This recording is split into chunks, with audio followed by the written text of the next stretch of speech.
ঠাকুর ছিলেন মজার লোক, কিন্তু মজার ছলেও তিনি কোনোদিন অসত্যকে প্রশ্রয় দিতেন না।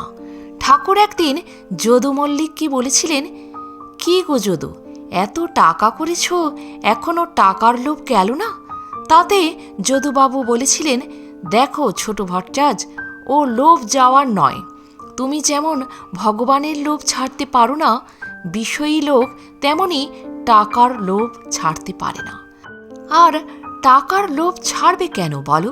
তুমি ভগবানের প্রেমের জন্য পাগল হতে পারো, কিন্তু আমি যে তার ঐশ্বর্যের জন্য পাগল হয়েছি। তুমি সব ছেড়ে তাকে চাইছো, আর আমি তার ঐশ্বর্যের কাঙাল হয়ে টাকা টাকা করছি। আচ্ছা বলো দেখিনি ছোট ভট্টাচ, টাকা কি তার ঐশ্বর্য নয়? একথা শুনে ঠাকুর ভারী খুশি হয়েছিলেন। বললেন, এটা যদি ঠিক বুঝে থাকো তাহলে আর তোমার ভাবনা কি গো?